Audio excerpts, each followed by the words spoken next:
Good morning students. आज अपन class 12th का chapter number 2 electrostatic potential and capacitance के बारे में पढ़ेंगे।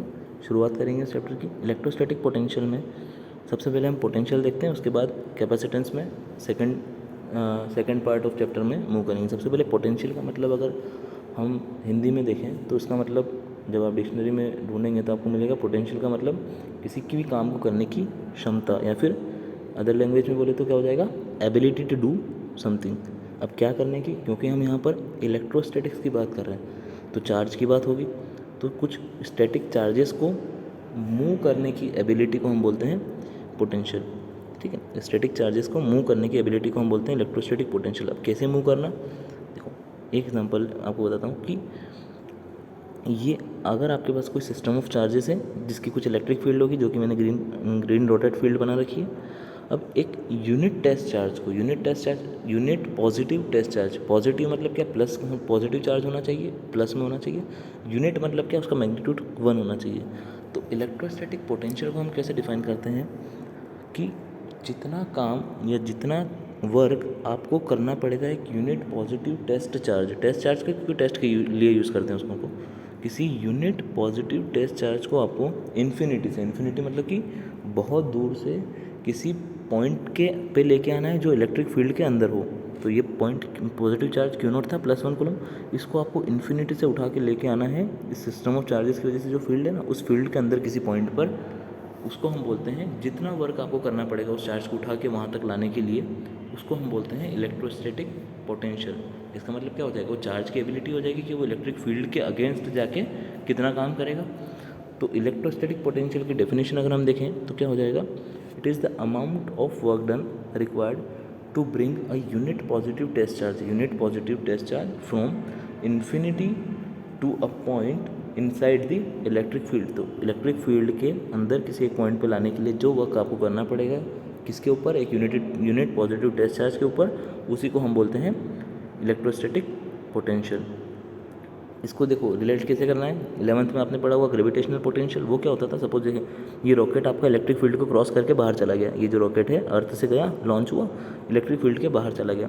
अब उस फील्ड के बाहर जब चला गया तो उसको फिर से अंदर तो लाना पड़ेगा ना, वापस नीचे आना है, रॉकेट को ऊपर तो छोड़ नहीं देना है। तो आपको क्या करना है, उस रॉकेट को आपकी ग्रेविटेशनल फील्ड के जस्ट अंदर लाना होता है। उसके बाद तो वो अपने आप नीचे की तरफ अट्रैक्ट हो जाएगा ग्रेविटेशनल फोर्स से। तो जो यहाँ पर ग्रेविटेशनल पोटेंशियल होता है कि फील्ड के अंदर लाने के लिए जितना काम करना पड़ेगा, और यही रॉकेट साइंस में यूज़ भी होता है कि आप उसमें इतना फ्यूल देते हैं, इतना एक्स्ट्रा फ्यूल देते हैं कि जिसकी वजह से वो आपकी ग्रेविटेशनल फील्ड के बाहर जब चला जाए तो कम से कम फिर से फील्ड के अंदर आ सकें। ठीक है, ये रॉकेट साइंस का बहुत अच्छा कॉन्सेप्ट है कि उसमें एक एक्स्ट्रा फ्यूल क्यों देते हैं, तो इसलिए देते हैं ताकि वो अगर ग्रेविटेशनल फील्ड के बाहर जाएगा, और ऑब्वियस ही बात है स्पेस में जाने के लिए ग्रेविटेशनल फील्ड को क्रॉस तो करना ही पड़ेगा।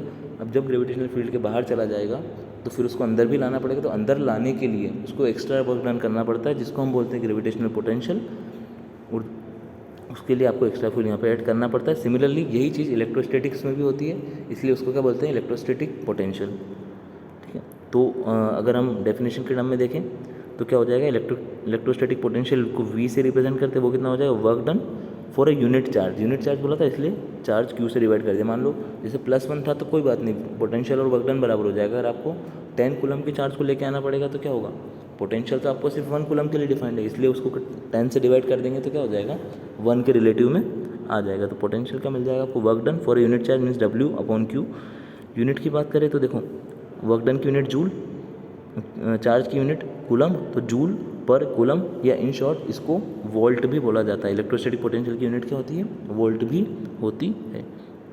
नेक्स्ट आपका होता है इलेक्ट्रोस्टैटिक पोटेंशियल डिफरेंस। अब सपोज क्या करना है आपको, दो चार्जेस है जिनकी वजह से दो अलग अलग फील्ड है। तो एक बार आपको क्या करना है, इन्फिनिटी से ए की फील्ड में लाना है, एक बार इन्फिनिटी से बी की फील्ड में लाना है, तो दोनों का इंडिविजुअल पोटेंशियल होगा।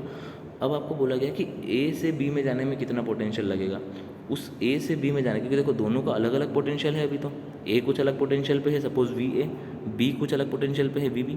तो अब यहाँ पर आप पोटेंशियल डिफाइन नहीं करेंगे, आप इन दोनों के बीच में पोटेंशियल का डिफरेंस जो होगा उसको डिफाइन करेंगे, और वो होगा आपका यूनिट टेस्ट चार्ज को जितना वर्क करना पड़ेगा ए से बी में जाने में। तो VA - VB कितना हो जाएगा, work done in going from A to B या B to A, जहाँ भी जाना हो, डिवाइडेड बाय चार्ज Q, अगर +1 कूलम होगा तो सीधे वर्क डन के इक्वल हो जाएगा, और चार्ज की अगर कुछ मैग्नीट्यूड अलग होगा तो उस मैग्नीट्यूड से आपको डिवाइड कर देना, तो वहाँ से क्या मिल जाएगा आपको, इलेक्ट्रिक पोटेंशियल डिफरेंस। होप आपको समझ में आया होगा। नेक्स्ट वीडियो में हम इलेक्ट्रोस्टैटिक पोटेंशियल डिराइव करेंगे for a point charge. Thank you so much.